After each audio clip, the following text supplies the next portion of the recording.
Seen one tarantula wrangling pyromaniac hermaphrodite dwarf, you've seen them all, right? Wrong. That's why you need to watch Talk Soup. We're coming up next, right here on E. On the next...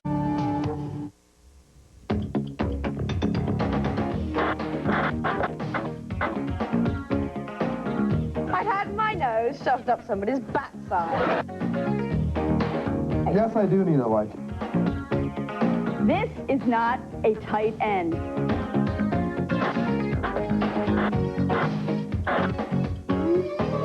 Stop it!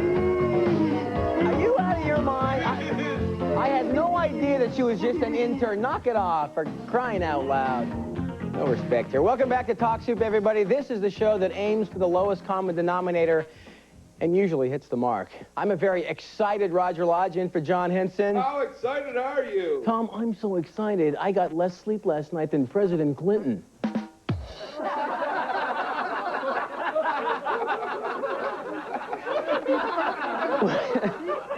Okay, John Henson, of course, will be back tomorrow, but I guess he's in town today, ladies and gentlemen, out cutting avocados in preparation for the big guacamole bowl this weekend. Guac bowl, yeah. guac bowl. Guys, hey, simmer it down. We have a show to do. Oh. We got a show to do. Hey, by the way, before we get started, guys, Sally Jesse Raphael, how about congratulations? Recently shot her 3,500 episode.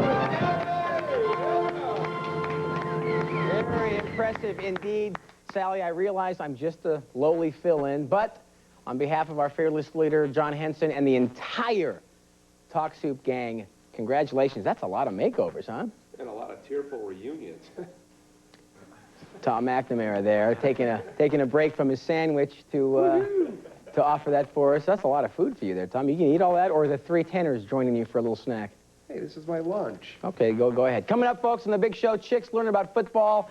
Judd Nelson saves the Mir space station. Plus, why is this man holding a duck? Oh, yeah. Oh, yeah. Whose is it? We'll have the answer to that question and many others later on in the show. But first up, Chandra is worried about her best friend, Becky. She thinks Becky's boyfriend, Jay, is too controlling. And according to Chandra, Jay has a bad temper and has threatened to make Becky's life hell if she leaves him. Becky admits their relationship is a bit rocky, but she says she loves Jay. In the opening highlight tonight, folks, we'll hear from Jay and get reaction from Sally's extremely volatile audience. Do you think you control Becky? I think that the control comes from in both ways. You don't always hear... Does she control you? No, but I think the way her control is she makes me feel at times that like she's nothing. There's not much communication. And it's hard for us to communicate at times. And her girlfriends, you know, she wants to get out and go spend time with the girlfriends. I have a problem with them going out and spending time. Why? Why? Because What has she ever done to make you think that she would do something wrong when we go out? Remember we went shopping, and you said she had to be home at 10:30? I had her home at 10:30, like you asked, and what happened that night? Jay, what happened that night? Yes, I do need a life. Yes, you're correct. I work very many hours, and She it's does for my too. family. But you trying to impose your sick one on your wife or your girl there. That's sick. You're imposing your sickness on her. All of y'all's imposing your sickness on these women. I had no idea that Busta Rhymes was such a huge Sally fan. Did you guys have any idea about this? Wow. Who knew? Monday, Sally hears from women who were dumped after helping their husbands become rich and famous. Meet angry exes once married to David Bowie and novelist Harold Robbins, along with actor/busboy Roger Lodge. Yikes. Now, why is Titanic such a hit with moviegoers? Sure, the special effects are all terrific and dandy, but hey, it's the romance between Kate Winslet and Leonardo DiCaprio. That's the real heart of this film. In the following Tonight Show highlight, Miss Winslet tells Jay Leno about one of their steamier love scenes.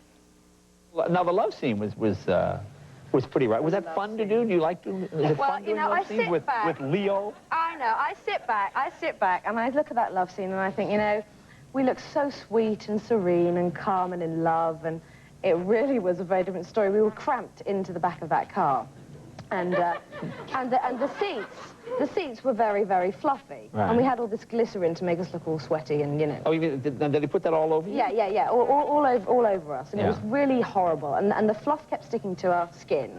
And then I had his makeup, which was all this tanned makeup on me, and he had all my white makeup on him after every single take. So I had this big brown patch on my nose, which looked like I'd had my nose shoved up somebody's backside.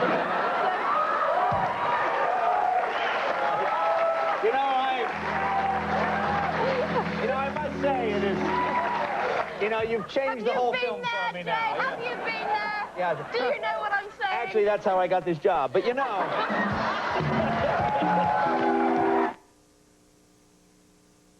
Have I mentioned how great it's been filling in for John over the past couple of days? John, the greatest host in America today, who I've always loved. And Tom, my God, you're looking so handsome. Thanks. Are you a top model now? Yeah, thumb model. God, yeah, well, you're going to do well. And Fred, by the way, Fred, go to promo whenever you want. You guys are the pros. I'm just lucky to be here with such a great group of professionals. And may I also mention a delightful smelling crew. And by the way, did Lee Masters get my flowers? Well, we'll talk about that later. Monday on The Tonight Show, Jay chats it up with actor Rupert Everett. He recently starred opposite Julia Roberts in My Best Friend's Wedding and enjoyed it so much, hey, they're teaming up for another flick. Hey, Roger, Well, you have a little something on your nose. Oh, Right. well, Right there. makeup. Hold on. How's that? Did I get it? Is it gone? Almost, yeah. Yeah, It's you gone? got it. Okay. Gosh darn it. Darn it anyway. Gosh darn. You're supposed to say, Roger, what's wrong? Gosh darn why? If only I'd hung on to my Starsky and Hutch lunchbox, I wouldn't have to work in seedy nightclubs anymore dancing in front of leering, drunken housewives. You do that? Yeah. The supplement, Tom, supplement. It's cable. Anyway, you see, toys from the 60s and 70s are hot items on the collectibles market. For more on this phenomenon, who else but This Morning financial editors Kin and Daria Dolan. Here we go. Remember those little Pez dispensers? That was great fun. They used to cost, 69 cents, maybe a little bit more than that. They're now worth in the hundreds of dollars, and some are worth in the thousands of dollars. The things you used to like pop and you say, I'm done. That's the Joker we have there, a little Casper action, and I don't know who the little guy there is next to him. He's a Thanksgiving. Several $100s. Okay. What's this here? An up-and-comer in the collectibles area. They're just recently becoming hot. Are Halloween costumes, and they can bring up to as much as $100. Now we have here King Kong, which purchased in 1976 was $3.76. It's now about $65. Or my personal favorite, Magilla Gorilla. He cost $1.99. He's worth $125 On the today. stock market, if you bought a stock for $3 that was worth $65 today, we'd be in Hawaii talking about this. We wouldn't even be here. What about this? Unbelievable. One of the hottest collectibles nowadays. Everybody, starting, as a matter of just fact. starting now, just starting to heat up. Back in 1961, Cecil the Seasick Sea Serpent. You may all remember him. I almost hurt myself on that one. His sidekick. $5 it used to cost. This was also, the Pooh one was $5. Jack in the Box, now several $100s. Those specific ones are around $175. The Dolans believe that Barney memorabilia won't be worth much in the future, and they also think that Talk Soup merchandise is worthless right now. No. Coming up later on this half-baked edition of The Soup, a May-December romance erupts into 4th of July fireworks on, gee, I wonder what show that could be. Plus, Crook and Chase make football accessible to their female audience, but first, a little foul play on The Keenan Show. That's foul with a W. We're right back.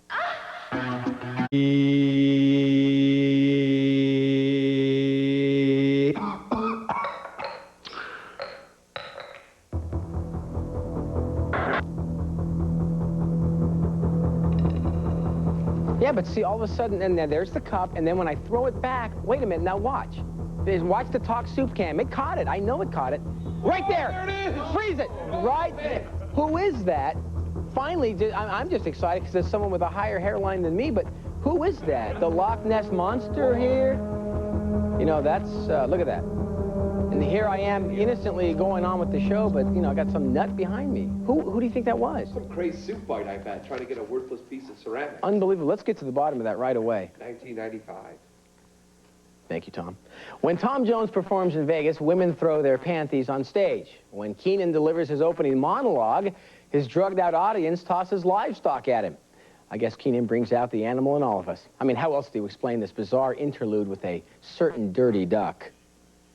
What is this? What is it? Duck. Yeah, we know it's a duck, but what, I mean, why are you carrying this duck? I don't know, you decide, you decide.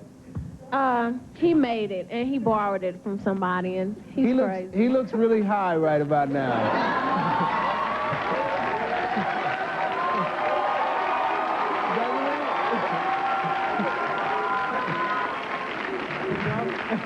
The duck is actually a close personal friend of ours. Who is? The duck is.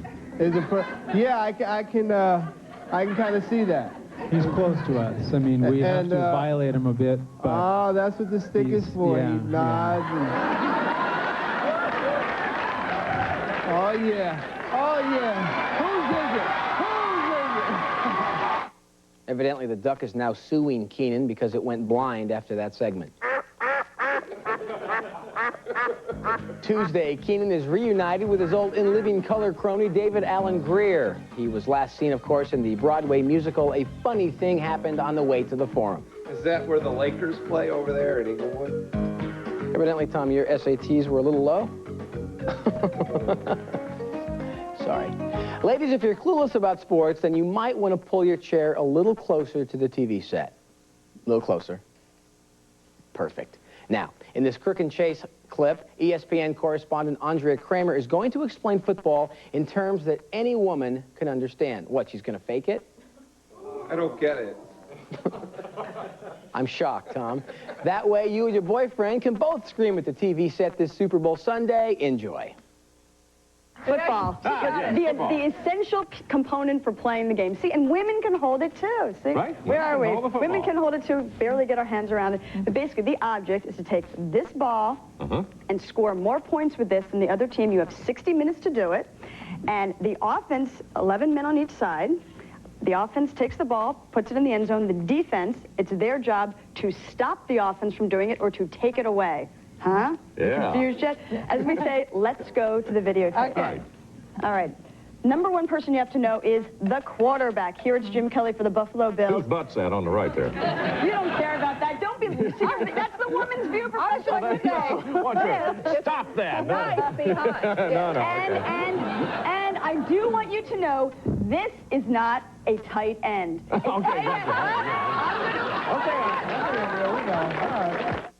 I'm a little surprised because, you know, she works for ESPN, she knows a lot about sports, and forgot the #1 basic saying for NFL football. 2 words that never go together. Super Bowl champions and the Buffalo Bills. I mean, everybody knows that. I mean, that's ridiculous. How did she not know that? Monday on Crook and Chase, an interview with a celebrity guest. We're not sure who the person is, but we've been told that he's someone that you all know and love. Tom, did you do Crook and Chase? No, Buffalo Bills are my favorite team, Roger. Oh, ouch. So tune in anybody, you folks should be glad you did. That's 3 times you hammered me in less than a half an hour. If you don't mind. Am I interrupting your banter? Alan Como gave his girlfriend Michelle a $17,000 engagement ring, but they never got married. Why? Well, Alan says Michelle broke off the relationship. Michelle says Alan's the one who broke it off. In any case, Alan is asking for the ring back, but Michelle is refusing. She says that she wants to keep it for sentimental reasons. Yeah.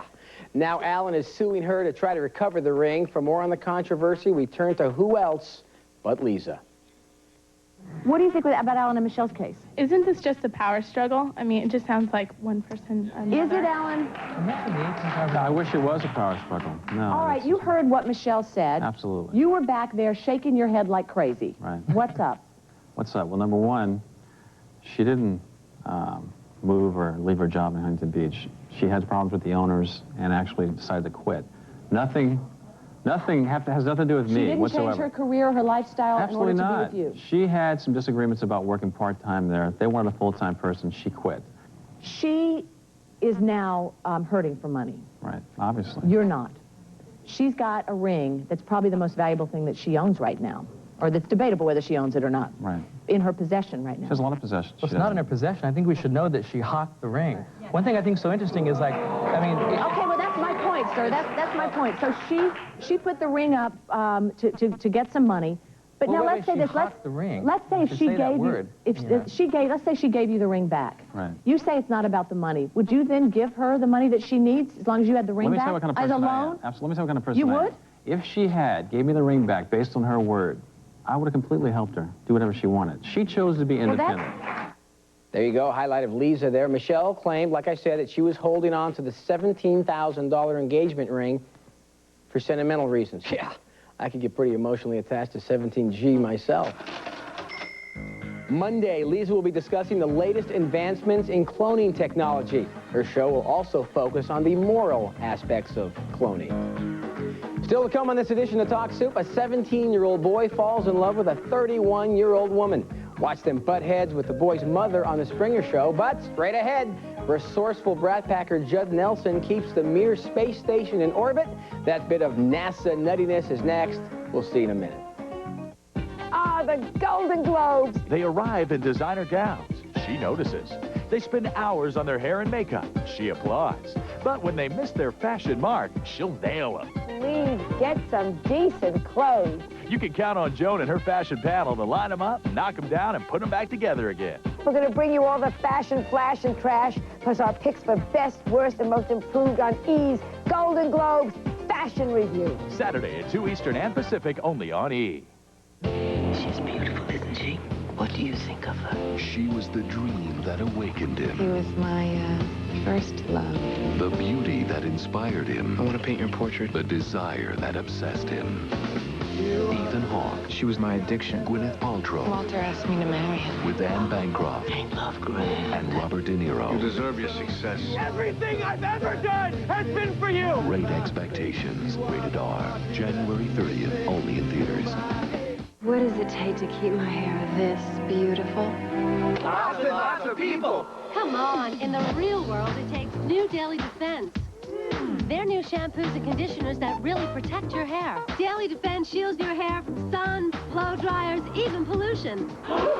With New Daily Defense, anyone can get the protection their hair needs to keep it shiny and beautiful without a big production. New Daily Defense from Clairol. Hair care for the real world. Defend yourself.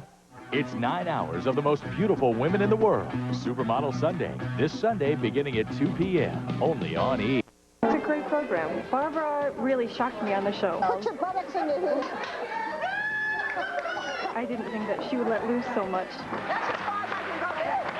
You never know what they're going to say, especially Joy. Do you think that I'm going to take fashion advice from a drag queen? Well, honey, I like Star. Not only is she very knowledgeable, but she's extremely funny. Star Jones, lovely woman, big mouth. I always wanted to do a show with 4 maniacs like you. The View, the talk show you'll want to talk about. This week on Saturday Classics, AMC remembers Alfred Hitchcock. He could make your heart race and your blood run cold. And with each twist of his eerie vision, you could feel the danger closing in. And AMC brings you so close, you will feel the terror standing right behind you. Alfred Hitchcock presents Strangers on a Train this week at 5 Eastern, only on AMC's Saturday Classics, as close as you can get.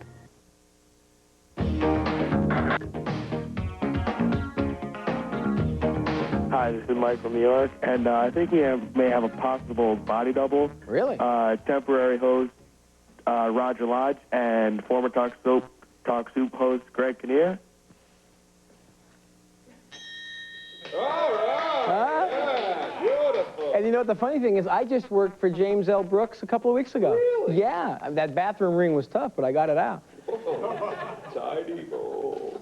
First, Judd Nelson touched America's heart as the lovable delinquent in The Breakfast Club. Then he proved himself a capable comic foil for Brooke Shields on her sitcom, Suddenly Susan. Now, he's providing technical support for the Russian astronauts living in the Mir space station.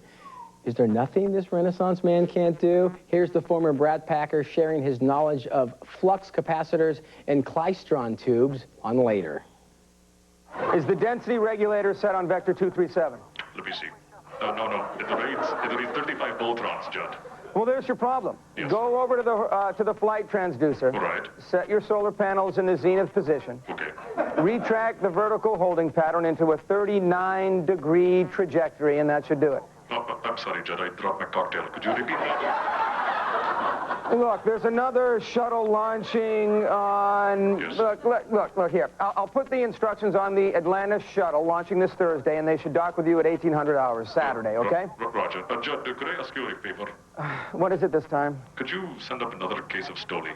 Please, Judge, we're all out. Okay, but this is the last time. Oh, yes. And Judd? What is it, Petrov? Could you also send up some more condoms? Sorry about that. You guys go through them awfully quickly. That's a problem. Okay, I gotta go. Gotta host later. In space, no one can hear you squeal. Monday on Later, Judd Nelson takes a breather as guest host. Filling in will be actor Michael Rappaport. He's the guy who's appeared in such films as Copland and Mighty Aphrodite. Coming up after the break, folks, it's our soup of the day. In just a second, a 17-year-old boy dates a 31-year-old woman and all hell breaks loose. Shocking. The Jerry Springer Show is next. I really don't give a good. I really don't care. You're a whore. I see they got. Don't ever touch my child. Aiming for everybody.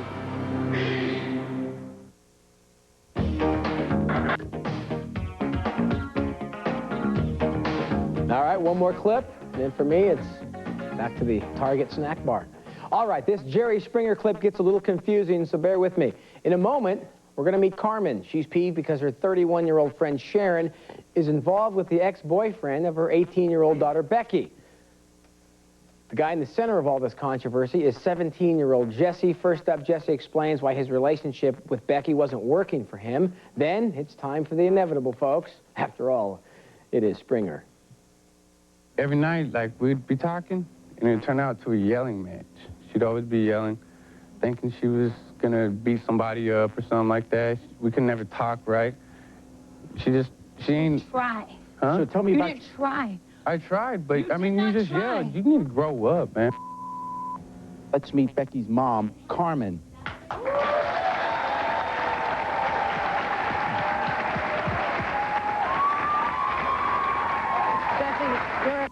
And I really hate you for what you did. You were my best friend. You were like a sister I never... I'm talking right now, please. Let me say. You're the best friend I ever had. I did everything for you. I would have died for you. And you broke her heart. The first week, it just tore me up that I didn't get to talk to you. But now I really don't give a good... I really don't care. You're a whore. I see they got... Don't ever touch my child.